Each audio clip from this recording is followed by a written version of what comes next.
objective of the labor inspection is to further strengthen the implementation of the visitorial and enforcement powers under the Labor Code as renumbered, towards securing a higher level of compliance with labor laws and standards and ensuring continuity and sustainability of compliance at workplaces.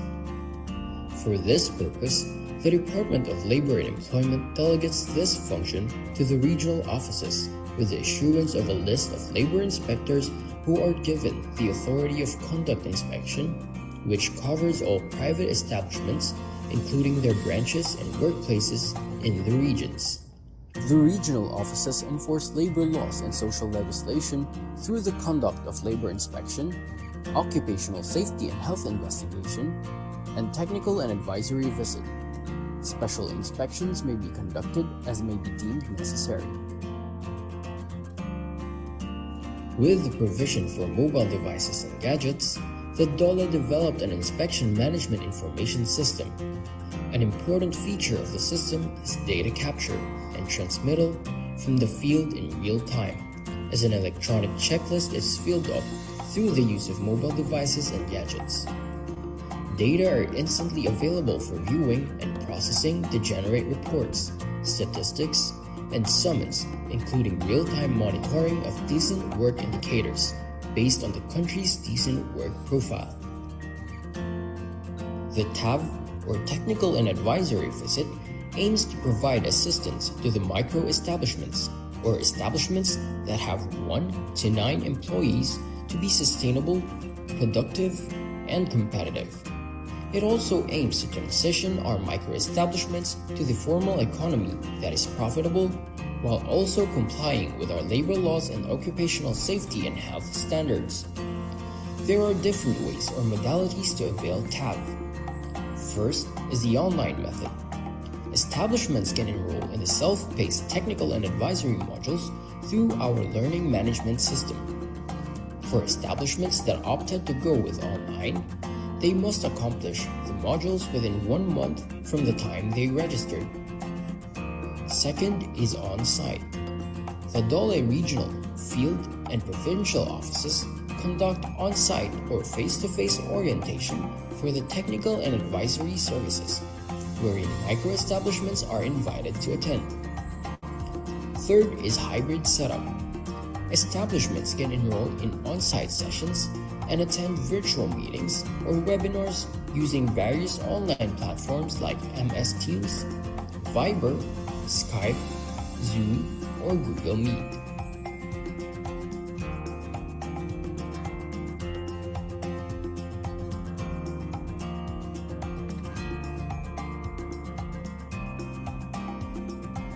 The establishment report system was created to streamline the documents and reports required from establishments in the private sector.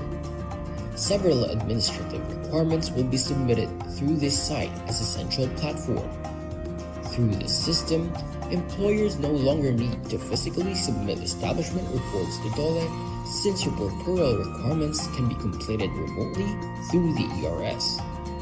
There are various types of report that can be submitted through the establishment report system. These are telecommuting report, job displacement report, flexible work arrangement, 13th month pay compliance report, and employer's work accident or illness report. The establishment report system ensured the safety of employees of DOLE and its clients by minimizing the risk of contracting the COVID-19, since the need for physical contact has been removed in this process.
The objective of the labor inspection is to further strengthen the implementation of the visitorial and enforcement powers under the Labor Code as renumbered towards securing a higher level of compliance with labor laws and standards and ensuring continuity and sustainability of compliance at workplaces. For this purpose, the Department of Labor and Employment delegates this function to the regional offices with the issuance of a list of labor inspectors who are given the authority of conduct inspection, which covers all private establishments, including their branches and workplaces in the regions. The regional offices enforce labor laws and social legislation through the conduct of labor inspection, occupational safety and health investigation, and technical and advisory visit. Special inspections may be conducted as may be deemed necessary. With the provision for mobile devices and gadgets, the DOLE developed an inspection management information system. An important feature of the system is data capture and transmittal from the field in real time, as an electronic checklist is filled up through the use of mobile devices and gadgets. Data are instantly available for viewing and processing to generate reports, statistics, and summons, including real-time monitoring of decent work indicators based on the country's decent work profile. The TAV, or Technical and Advisory Visit, aims to provide assistance to the micro-establishments, or establishments that have 1 to 9 employees, to be sustainable, productive, and competitive. It also aims to transition our micro-establishments to the formal economy that is profitable, while also complying with our labor laws and occupational safety and health standards. There are different ways or modalities to avail TAV. First is the online method. Establishments can enroll in the self-paced technical and advisory modules through our learning management system. For establishments that opted to go with online, they must accomplish the modules within 1 month from the time they registered. Second is on-site. The DOLE regional, field, and provincial offices conduct on-site or face-to-face orientation for the technical and advisory services, wherein micro-establishments are invited to attend. Third is hybrid setup. Establishments can enroll in on-site sessions and attend virtual meetings or webinars using various online platforms like MS Teams, Viber, Skype, Zoom, or Google Meet.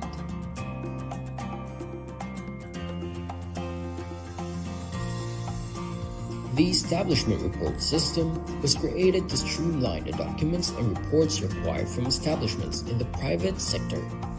Several administrative requirements will be submitted through this site as a central platform. Through this system, employers no longer need to physically submit establishment reports to DOLE, since reportorial requirements can be completed remotely through the ERS.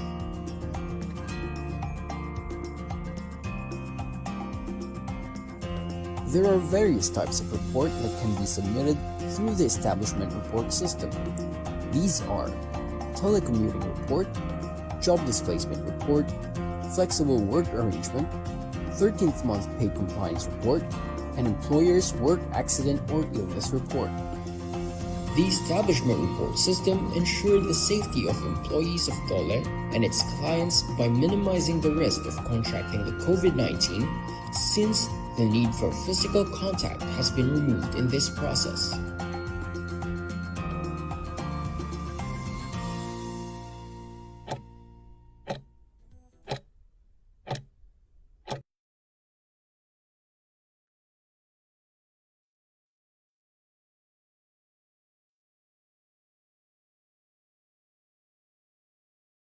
Okay, good afternoon, everyone.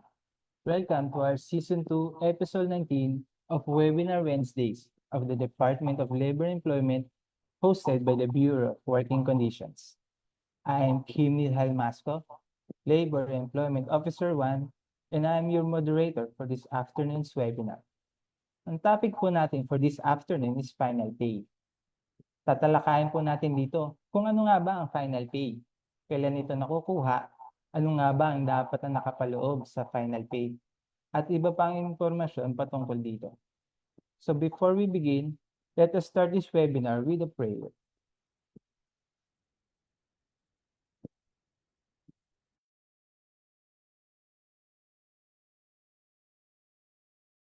Let's bow our head and put ourselves in the holiness of God the Father, the Son, and the Holy Spirit. Dear Almighty and ever-loving God, we glorify and thank your name. You have showered us with so much blessings, and your presence continuously reminds us of your faithfulness and guidance. May we humbly ask you to shower our speaker today of your greatest inspiration, so that he may share the most of his knowledge, his field of expertise, and to his respective topics. May we also absorb the invaluable knowledge, experiences, and put it into practice that we may learn today. Your infinite blessing would mean the success of this webinar.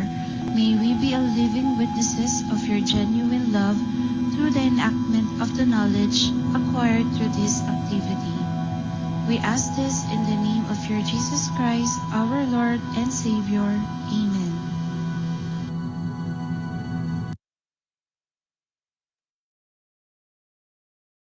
Magandang hapon pong muli, and hello to our Facebook Live viewers.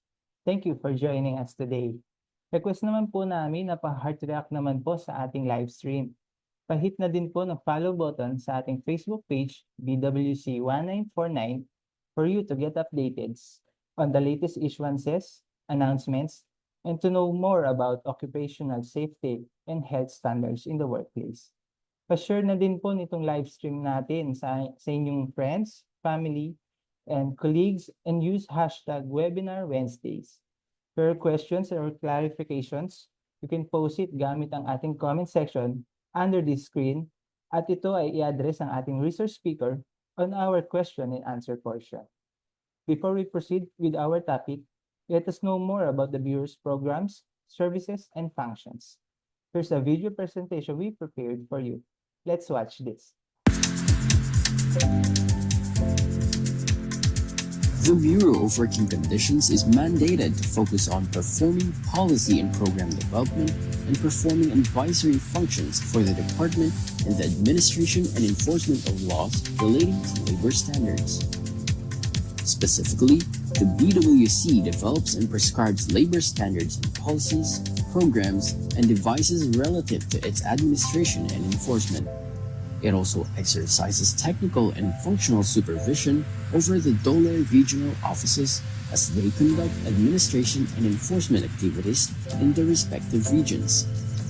The Bureau also conducts research in aid of safety standards, policy programs, measures and device development on labor standards. And lastly, the Bureau provides knowledge and information services on labor standards data, programs, and enforcement activities. There are 5 flagship programs of the Bureau, namely Labor Inspection, Technical and Advisory Visit, Policy and Program Development, Monitoring of Programs such as Construction Safety and Health Program, Technical Safety Inspection. And the last flagship program is the Case Management. The Labor Inspection Program ensures that private sector establishments employing workers comply with the general labor standards, occupational safety and health standards, and other social legislations intended to safeguard the rights of workers to just and humane conditions at work.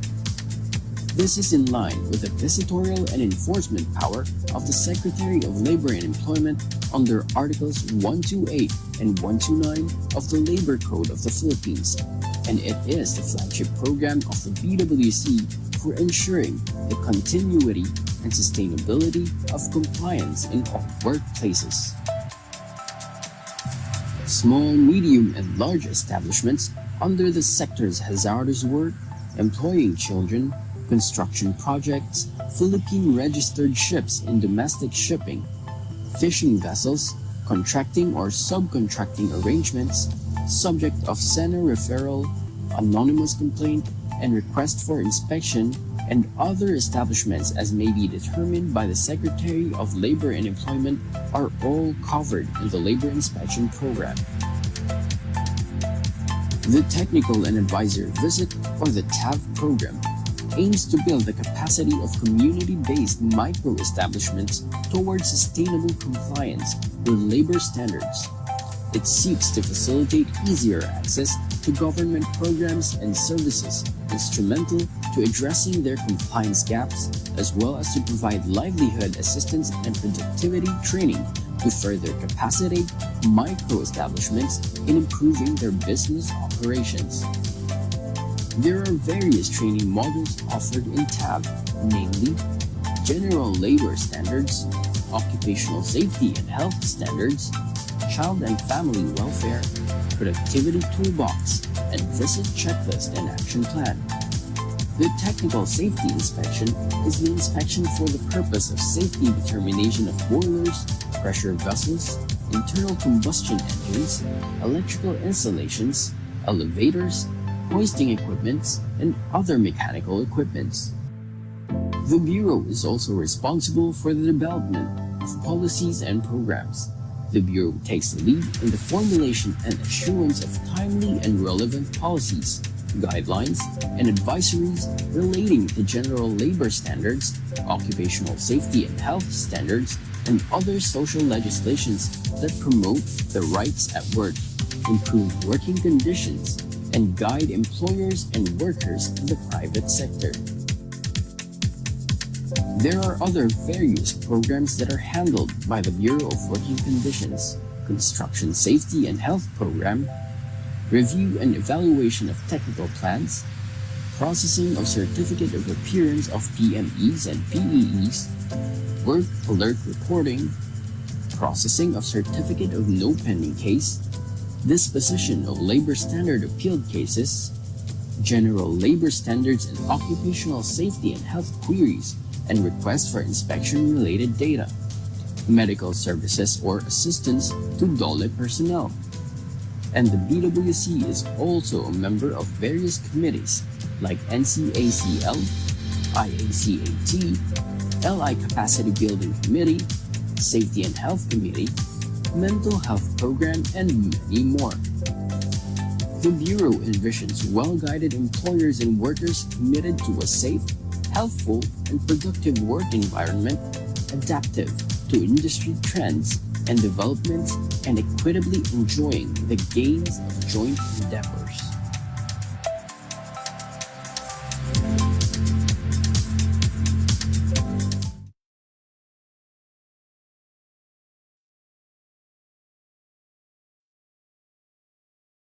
Alright, sana ay nalagdagan ang inyong kaalaman sa mga programa at serbisyo ng Bureau of Working Conditions.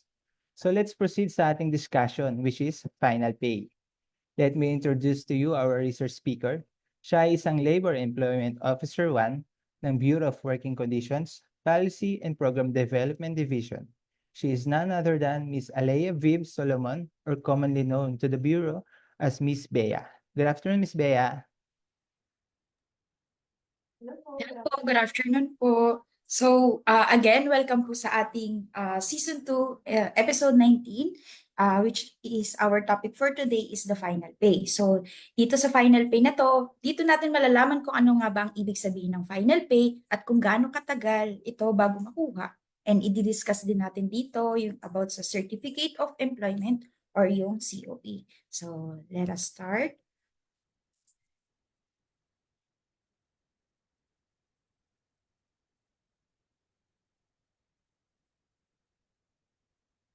So the Department of Labor and Employment issued a labor advisory with a subject of guidelines on the payment of final pay and issuance of certificate of employment. So ito po yung ating labor advisory number 6, series of 2020, and it was signed last January 2020.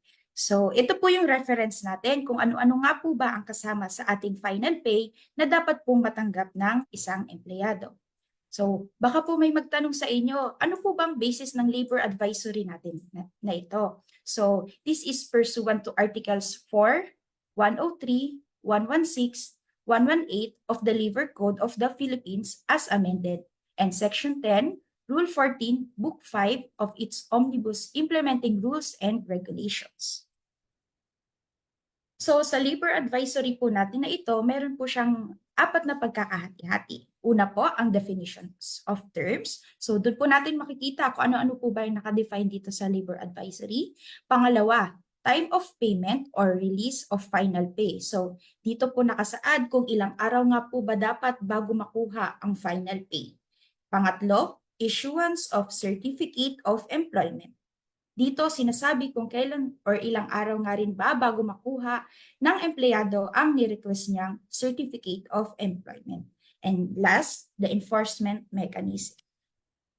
So the definition of terms po, ang una pong define is the certificate of employment. So the certificate of employment refers to a certificate from the employer indicating the dates of employee's engagement and termination of employment and types of work. So sinasabi po na ito pong COE is a certificate from the employer. Ano-ano po ba dapat ang lalaman ng COE po natin? Siyempre, una, yung name po ng employee natin kung sino pong nagre-request nito. Then pangalawa, name po ng company natin or saan nagtrabaho si employee. Then pangatlo, position or kung ano po ba yung trabaho niya doon sa kumpanya natin. And last, the dates of employee's engagement o kung kailan po siya nagsimula at kailan po natapos ang kanyang employment sa kumpanya. So, take note lang po, pwede pa rin po tayong mag-request ng COE kahit hindi po tayo umaalis sa kumpanya natin. So, here is the sample po ng Certificate of Employment. As mentioned po, nakalagay po yung pangalan ni employee, which is po dito sa sample natin si Mr. Juan de la Cruz, and yung pangalan po ng kumpanya, which is the Fruit and Vegetable Corporation, and ang kanya pong position, which is Administrative Officer, and the dates po, which is from January 5, 2018 up to June 15, 2024, employed po si Mr. Juan de la Cruz sa Fruit and Vegetable Corporation.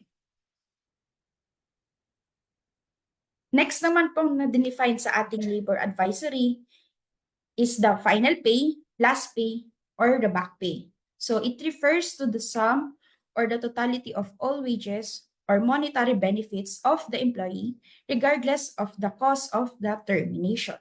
So, ibig sabihin, ang final pay, last pay, back pay ay ang kabuang benefits or kabuang wages na makukuha ng isang empleyado kapag ikaw ay umalis sa kumpanya. Kahit ano man paman po ang dahilan ng pag-alis mo po, ikaw po ay dapat makatanggap ng final pay. So, ano-ano nga po ba yung kasama dito sa final pay na ito? So, una po, unpaid earned salary of the employee. So, ito po yung payment sa last working days ni employee. Second po, unused service incentive leaves or unused vacation, sick, or other leaves pursuant to company policy. So, kung may mga leaves pa po kayo na hindi nagagamit, maaari po itong i-convert into cash para maisama po sa ating last pay. Next po is the prorated 13th month pay. So, kahit nag-resign ka na, ikaw ay dapat pa rin pong mabigyan ng prorated 13th month pay. So, paano nga ba natin kukunin itong prorated 13th month pay na to? So, ito po yung sample natin. So, sinasabi dito na yung prorated 13th month pay is equal to total basic salary earned during the year divided by 12. So, may sample po tayo dito. So, an employee has a basic monthly salary of 20,000 and has worked for 6 months in the calendar year. So, para po makuha natin yung total salary earned during the year ni employee, so 20,000, ita-times po natin siya sa 6, so it is equal to 120. So 120 po yung salary earned ni employee during the year. E de-divide po natin siya sa 12, so a total of 10,000 po yung prorated 13th month pay ni employee. And next po is separation pay. So, kasama po ang separation pay sa final pay, pero ito lang po ay kung entitled ka. Okay? So, for the computation of the separation pay, meron po tayong dalawang computation, which is the 1/2 month pay per year of service and the 1 month pay per year of service. So, paano ka nga po ba makakwalify na makatanggap ng separation pay? So, para ma-entitle ka rito, dapat ikaw ay na-retrench, nagsara yung business, or suffering from disease or illness not curable for 6 months. So, yun po yung criteria niya para po ma-entitle for the 1/2 month pay per year of service. So, may sample po tayo rito ulit. So, an employee with a salary of 20,000 and who has been employed in the company for 2 years and 7 months has been retrenched. So, i-compute po natin siya. So, 20,000 divided by 2 times 3 is equals to 30,000. Question po, bakit 3 years ang bakit 3 years ang kinompute natin? Ang sabi sa sample ay 2 years and 7 months lang. So, sinasabi po sa ating labor code na a fraction of at least 6 months is considered as 1 year. So, kaya po based sa ating computation, 3 years po ang service ni employee. Next naman po, yung 1 month pay per year of service. So, para ma-entitle ka rito, dapat kabilang ko po sa mga sumusunod. Nagkaroon po ng installation of labor-saving devices kumpanya, redundancy, and impossible reinstatement of the employee to his or her former position. So, sa ating sample po, an employee with a salary of 20,000 and who has been employed in the company for 2 years and 7 months has been terminated due to redundancy. So, again, paano po siya i-compute? 1 month salary, so 20,000 times 3 years. Again, kaya po siya naging 3 years kasi a fraction of 6 months of at least 6 months is considered as 1 year. So, ang total po na matatanggap ni employee ay 60,000. Next po, kasama rin po dito yung retirement pay. So, sa retirement pay naman po, para po tayo ay may entitle rito, kinakailangan na nag-reach ka ng 60 years old or more, but not beyond 65 years old, and have served the company for at least 5 years. So, paano po kinukuha ang retirement pay? So, ang formula po ng retirement pay natin is the daily rate times 22.5 days times number of years in service. So, question po ulit, saan po nakuha yung 22.5 days? So, ito po yung pinagkuhaan ng ating 22.5 days. So, 15 days based on the latest salary rate, 5 days for the service incentive leave, and 1/12 or 2.5 days of the 13th month pay. So, a total of 22.5 days. So, kung lalagyan po natin siya ng figure, ganito po siya sa ating sample. So, ang sample daily rate po natin is 645 times 22.5 days times 8 years is equal to 116,100. So, next po tayo. Meron din pong income tax for the excess of tax withheld if applicable, other types of compensation stipulated in an individual or collective agreement, if any, and cash bonds or any kind of deposits due to return to the employee, if any. So, clarify ko lang po yung first three na nabanggit ko, which is the unpaid earned salary of the employee, unused service incentive leave or leaves, and the prorated 13th month pay ay maaari pong makuha ng empleyado kung sila ay nag-resign o mahihiwalay sa kumpanya. Yung sumusunod naman po yung separation pay, retirement pay, income tax claim, other compensation, and cash bonds, maaari mo rin po itong makuha kung ito ay applicable or entitled ka rito. Okay, next po sa definition of terms is the 13th month pay. So it refers to the 1/12 of the total basic salary earned by an employee within the calendar year. So nakita naman po natin kanina yung sample for the prorated. Same lang din po siya. So total basic salary earned during the year divided by 12. Okay, next po. Ito na po tayo yung sa time of payment and or release of final pay. So kailan nga ba dapat matanggap ang final pay? The final pay shall be released within 30 days from the date of separation or termination of employment unless there is a more favorable company policy or individual or collective agreement thereto. So, ulitin ko lang po ha, ang sabi po rito, the final pay shall be released within 30 days from the date of separation. So, hindi po siya 45 days, hindi po siya 2 months, hindi po siya 3 months, kundi within 30 days from the separation on the company unless there is more favorable company policy. So, malinaw po sa atin yun ha. Next naman po is the issuance of certificate of employment. So the employer shall issue a certificate of employment within 3 days from the time of the request by the employee. So kung nag-request po si employee sa ating employer, dapat within 3 days, mai-release na po natin ito. And next po, the enforcement mechanism.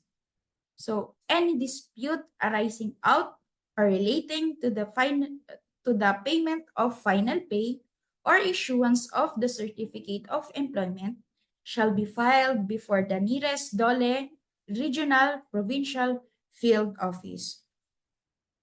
So, kung kayo po ay nagkakaproblema, kung sabihin po natin, lumagpas na po ng 30 days yung lagpas 30 days na tapos hindi niya pa rin nare-receive yung final pay nyo. Ano po ang gagawin nyo? So, pwede po kayong pumunta sa pinakamalapit na DOLE, Regional, Provincial, Field Office na nakakasakop sa lugar ng inyong kumpanya. So, maaari rin po kayong mag-submit ng request for assistance ating single entry approach, which is yung SENA natin, through this link po. So, sena.dole.gov.ph. And yun lamang po at maraming salamat. Kung kayo po ay may iba pa pong katanungan or clarification, maaari po kayong tumawag sa aming 24/7 DOLE Hotline 1349. Thank you po.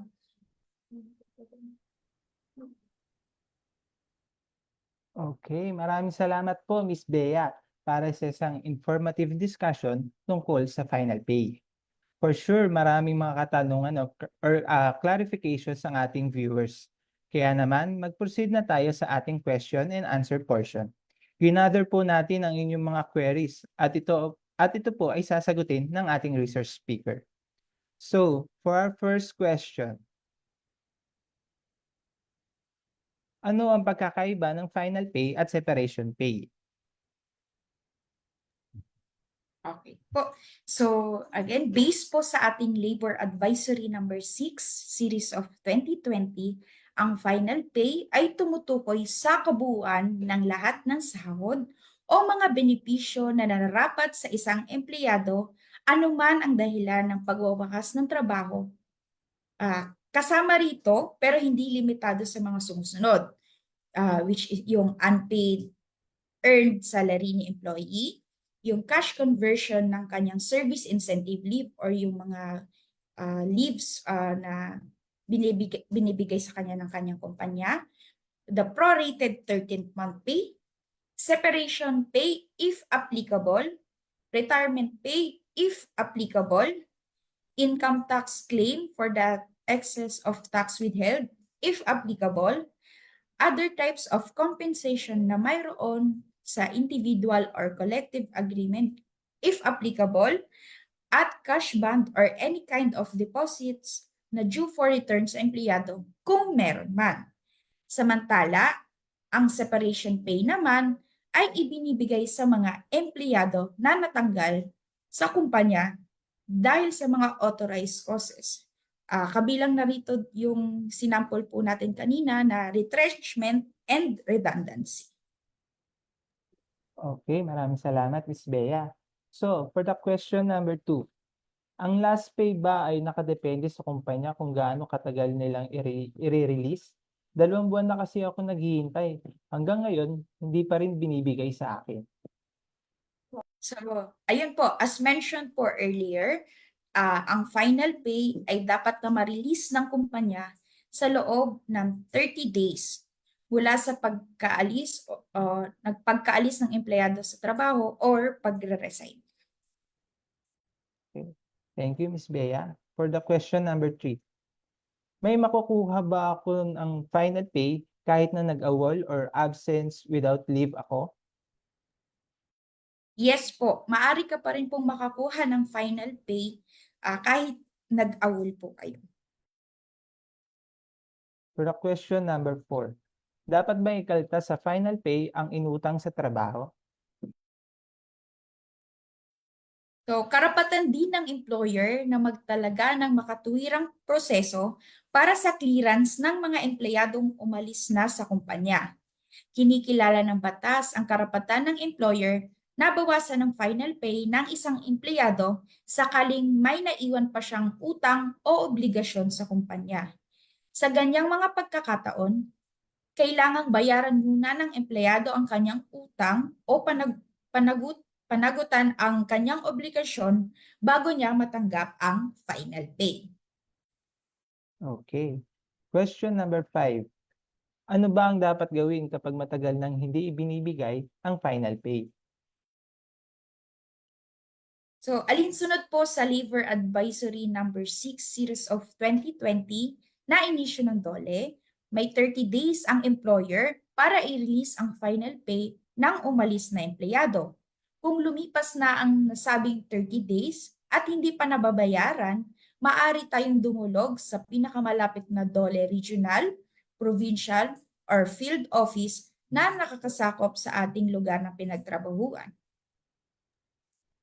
For question number 6, itatanong ko lang, iba ba yung last pay sa back pay? Ayon po sa ating labor advisory, doon po sa definition, iisa lang po ng definition ang back pay at last pay. So it refers to the sum or totality of all wages or monetary benefits of the employees regardless of the cause of termination. Question number 7. Paano po pag ayaw ibigay ng employer yung COE? Kasi need daw maklear muna sa clearance. Based po sa ating LA, dapat po mai-release ng employer ang COE within 3 days from the time na nag-request employee. Wala pong sinabing provision sa ating LA na kinakailangan muna ng clearance bago makakuha ng COE. At pwede pong mag-request ng COE basta kinakailangan ni employee. Question number 8. Is it legal po ba na naka-include sa COE ang mga pending obligations ng isang resigned employee? Base po sa ating LA or sa Labor Advisory, ang information na dapat kasama ay ang name ng employee, dates ng engagement, at pag-alis ng employee. Kung nakaalis na siya sa inyong kumpanya at kung anong types ng kanyang kung ano ang position niya sa inyong kumpanya. Okay, question number 9. Required ba na magkaroon ng clearance ang staff bago mag-proceed yung process ng final pay at certificate?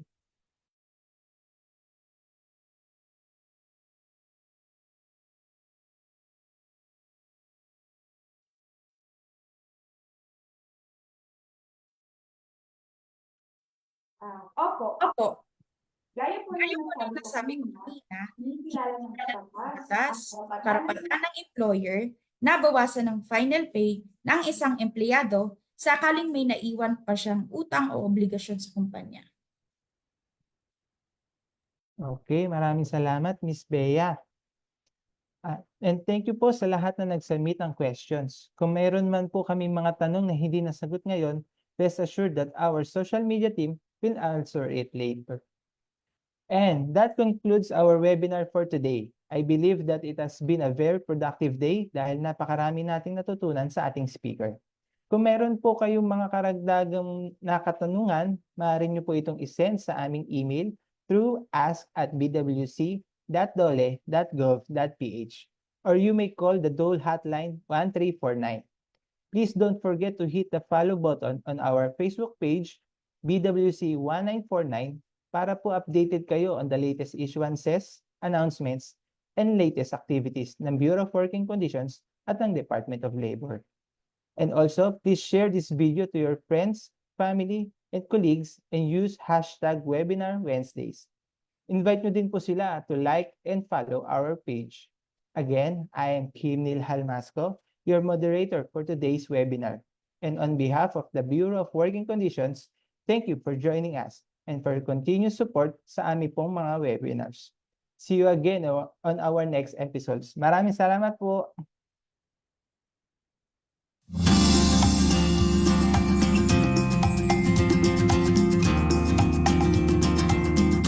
Para sa mga katanungan at karagdagang impormasyon, maaari po tayong tumawag sa Dole Hotline 1349 o sumumbuni sa mga Dole Regional o Field Office na nakakasakop sa inyong lugar paggawa.